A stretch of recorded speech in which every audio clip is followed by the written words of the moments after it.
Hey guys, so we're continuing the series on critiquing fish and how I pick my pairs, and today we're looking at fish from my red spawn. Now this is an F1 spawn, meaning the parents were not related, so I picked a red plakat male and I crossed him to a longfin double tail female. So this is crossing longfin to shortfin, which is not something that's very common to do because you do get a few form issues that come when you mix tail types like that. And we'll talk about what the different form issues are. But basically the reason that I chose to do this cross, there were two reasons. The first is the orange female was very large and the red male was the only fish I had that was big enough to spawn with her. And I was running the risk of trying to find another male that was suitable and also the right size, or I could just use what I had and work from there. And I decided to work from there. The second reason I decided to do it is because when you get on these groups and stuff, you get a lot of people telling you not to mix tail types and this and that will give you bad results and stuff like that. But a lot of the people that are telling you that mixing tail types gives you bad results have never actually done it. So they can't really put their money where their mouth is, so to speak. So I figured I would actually do a cross with fish with different tail types and see what I get. And I was pleasantly surprised. I did get some pretty decent fish. I also got some fish that were less than stellar. But on the whole, they were better than I expected them to be. So, it goes to show that sometimes a little bit of experimentation can be a good thing as long as you know what traits you're looking for and what traits you want, and are also willing to cull heavily and just aware that if you do produce fish that have less than stellar form or color or anything like that, it can be much harder to rehome them. Now these reds, this was a huge spawn. It was the biggest spawn I've ever had, well over 700 fish. And unfortunately, they were not very popular when I was selling them because nobody really wants red, and a lot of them were deltas.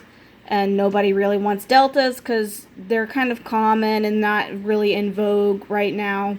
So unfortunately, a lot of them I had to cull. I had to use as feeder fish because I just could not get rid of them. I could not even give them away. So I still have some that I kept back for sorority females and stuff like that. But you do have to be aware that you need to be able to rehome the fish you produce and have a backup plan in the event that you cannot rehome if nobody wants them and stuff like that. So that's just a little off topic, but we'll get back to the fish now. So as I said, these are a mixed tail type spawn. They came from a plakat crossed to a longfin double tail. Now longfin is dominant over shortfin. Every tail type is made up of multiple genes. So you'll have a gene for fin length, you'll have a gene for 180 degree spread, you'll have a gene for the shape of the anal fin. There's all these different genes that come together to make whatever tail type you're looking at, whether it's plakat or half moon or crown tail or whatever you see. And that's what we call multifactorial. So there's all these different factors that come together to create the form that you're seeing. So when you cross different tail types, what you're doing is kind of undoing some of that work that's been done to create these tail types and have them breed true. So you'll get what's called tweeners, where they have some traits of one parent and some traits of another. For instance, this spawn, most of them have these long slanted anal fins, which is obviously a plakat trait.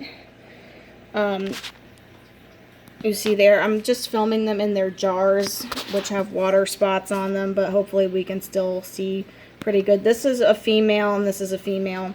And you can see both of them have long slanted anal fins, kind of like a plakat. The males did as well. This male has less of a long slanted anal fin than some of the other ones did, but still his is kind of long and slanted when he flares. I just have him carded right now so we can talk about his form in a little bit and he won't get tired of flaring.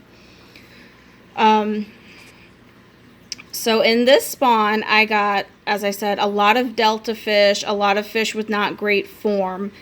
And some people would have just started over, but I know that these fish have the genes that I want. I want longfin genes and I want orange genes. Their mother, that was the double tail, was orange. So I know they carry genes to throw orange and possibly yellow.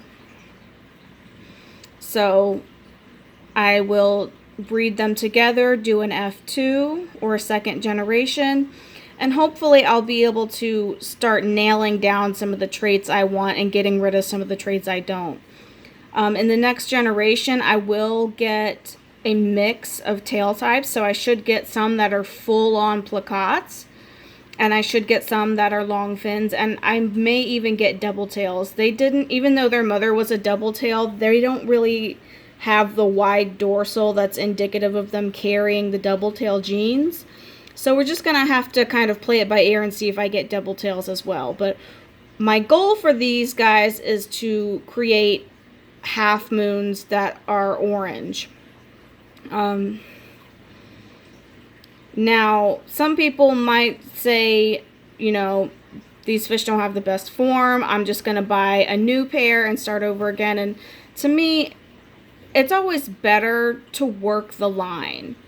Yes, these fish have some faults, but to me it's more rewarding, I guess you could say, to say, okay, I started with this, and now look how far I've improved through line breeding and inbreeding and stuff like that. So that's why I am not really that fussed over them having some form issues or having some spread issues and stuff like that, because being able to improve stuff like that is the mark of a breeder. You know, anyone can take two really nice fish and breed them and create more really nice fish, but actually fixing stuff, that's the trick. So I'm really excited about this line because it's the first time I've really kind of thrown caution to the wind and said, you know, let's see what happens and let's see how far we can go in fixing these fish and getting what I want. I've played with color a lot in the past, but never so much form. And this is a case where I let form kind of take a back seat and have been focused more on color. And so while these guys are mostly red, as I said, they carry the genes for the orange, and the orange is what I want. So I was willing to kind of mess up the form a little bit in order to get that orange color that I want in. And hopefully we can get it locked down and start producing more oranges and get a good line going. So for this spawn, I picked out one female, and then I decided I didn't want her, and I chose another one. So we'll take a look at the original female I picked and the one I decided to go with and talk about why I picked them, and then we'll talk about the male secondly. The male, they were all really close as far as, you know, form and stuff goes, and it ended up I just picked the one that was a little bit closer in size to the females, just for ease of breeding. So there really wasn't much choice between the males as far as which way I wanted to go. This guy was pretty much the clear winner. Alright, so this female was the one that I had originally picked to spawn to the male. I liked her color. I liked her wide dorsal, which is the DT or the double tail influence coming through. She has pretty good spread, though she does have rounded edges. It's not quite 180 degrees, but it's close. It's probably 165, somewhere around there. She's not fully flaring right now, so we can't get a really good idea of her spread, but it was decent enough. And I liked her body shape for the most part. The only thing I really didn't like was her really long slanted anal fin. I picked her about a month and a half ago, and during that time I've noticed that she has a little bit of a bump on her top line right at her forehead. So she has a kind of little bump right there, you can see, if she turns sideways. And when I started noticing that coming through, that's something that can really get stuck in a line. I've seen some people that have that little bump really prevalent in their line. And while it's not a major fault, I want to avoid that if at all possible. So I decided to go with a female that's a little more compact, who has a good top line, and she also has a really thick body, which I like. The other thing I really like about her is her anal fin, and her fins in general are not as long. They're more moderate. And I talk about having moderate finned half moons and long fins a lot.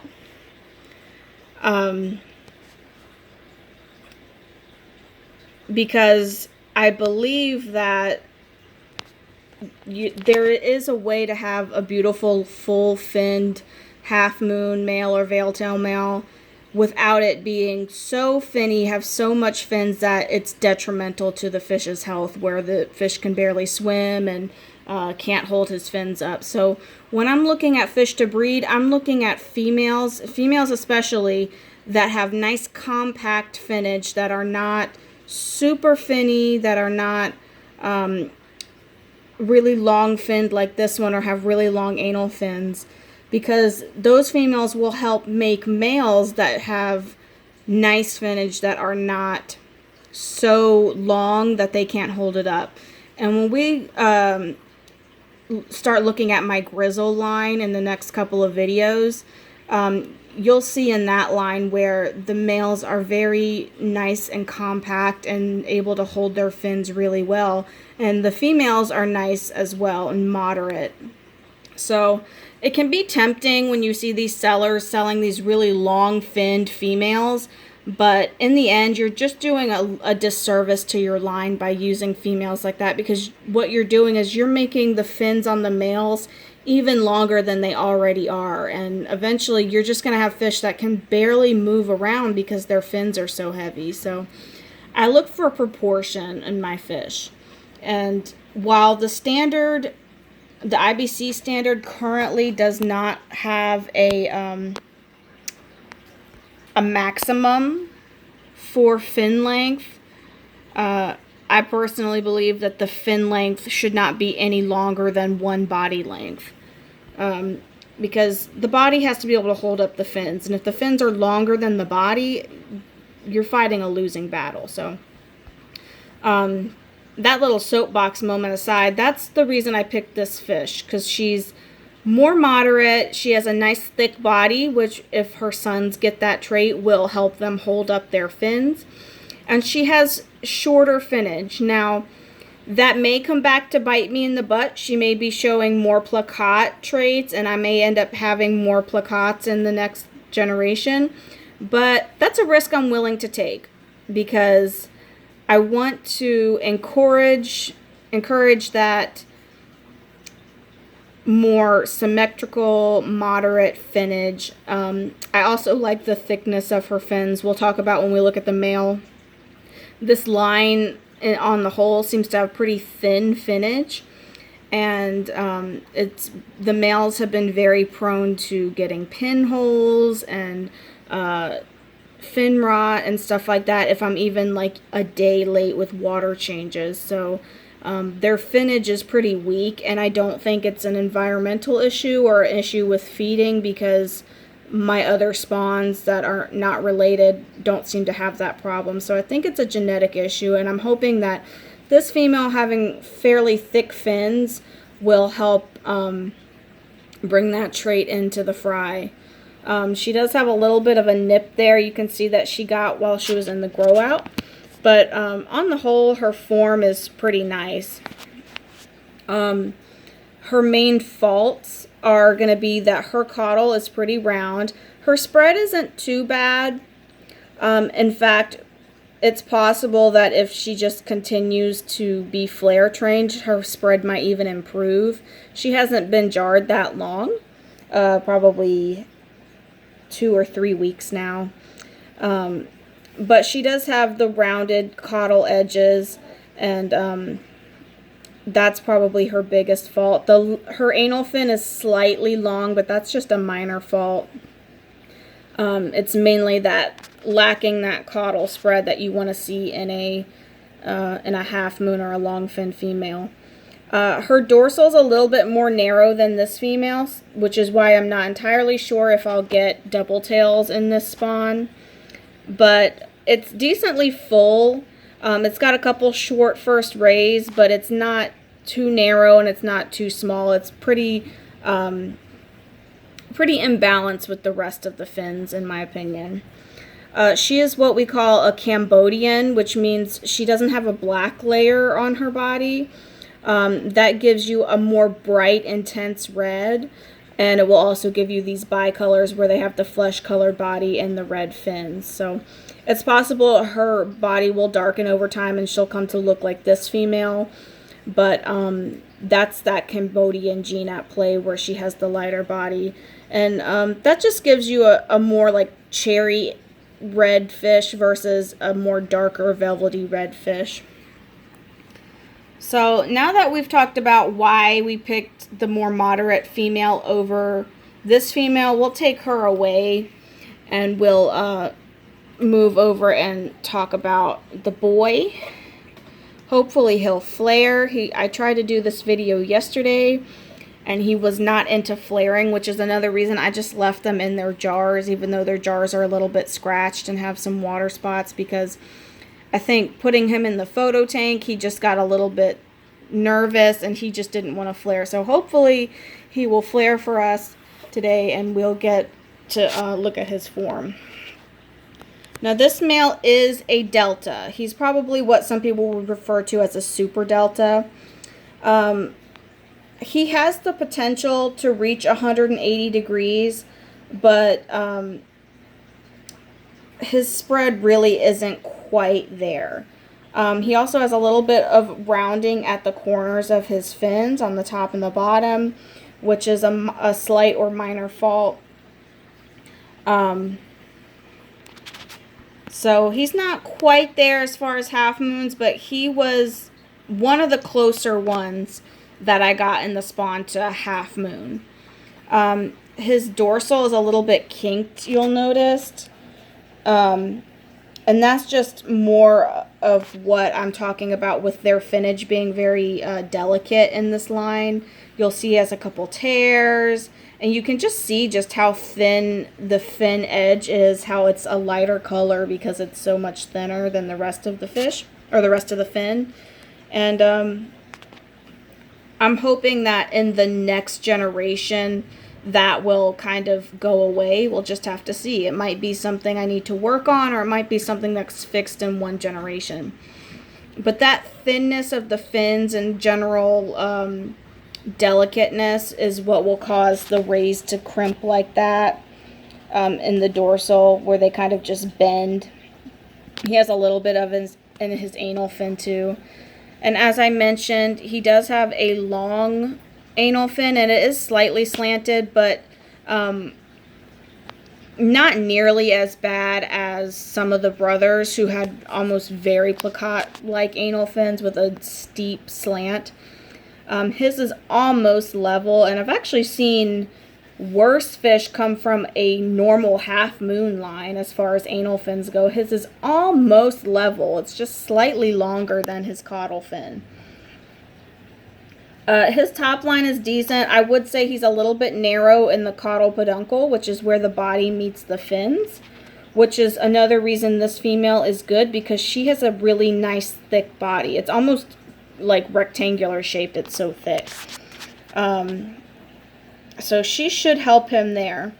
As far as color faults, this is not something we've really talked about in the videos so far because I'm either breeding for marbles or I'm just not interested in what color they come out as. As I said before, with this line, I am focusing on color almost a little bit more so than I am form. So, as we said in the past, we look at the standards for the ideal betta and this chapter 5, and this lists the faults as far as form goes. There are also standards for colors. And so it starts on chapter 7, I believe, and there's standards for marbles, there's standards for butterflies, solid bettas like these guys, and bicolors, which is what this female would be considered, where she has one color in the body and one color in the fins. So it even goes further. It has faults for reds, and then it'll have faults for blues and stuff like that. So as far as color goes, his main two faults are he has white on his ventrals. You see the tips of his ventrals are white. And he has a little bit of iridescence or sparkly color between the rays of his fins. Now, if I can find my flashlight, I would show you a little bit more. You can see the blue coming in between his rays there. He does have a little bit of a light color on his face, but it's almost completely covered up by the red now. So that might be a slight fault also. But besides that, the red on these guys is really deep. It's looking a little washed out on the camera, probably due to the fact that these beanies are not super clear and this light is super bright. But the red on his body is nice and bright, and he doesn't have a lot of black or iridescence on his body, which is a really good thing for a red. But that iridescence in his tail is a big fault. I think it's a major fault, or possibly even severe. I have to look it up. Iridescence is a major fault because he doesn't have a lot of it. If he had more, it could be upgraded to a severe fault. But he's pretty clean, and that's one good thing about this line in general, is that all the reds came out pretty clean. If I'm able to, I'll insert a picture of the male and the female parents of these guys in the video, so you can see that the male was also very, very clean. He didn't have a speck of irid on him. The female did have a little bit of iridescence, so the iridescence on him is coming from the female. This girl doesn't have very much at all, so I'm hoping that we will continue to have good color without iridescence coming in on these guys. So you'll notice that she is a little bit bigger than him, even though I tried to pick a smaller female. Females just tend to grow faster than males in the jars. We believe it's due to the fact that males have to grow fins as well as bodies, where females just grow their body size. So she is a little bit bigger, but I think that she's not so big that it will be a problem. We'll just have to watch and see. I'm planning to spawn these guys in the next couple days, so she's not going to have much time to get much bigger than this guy. And hopefully he'll be able to handle wrapping her. Now, a question I might get is,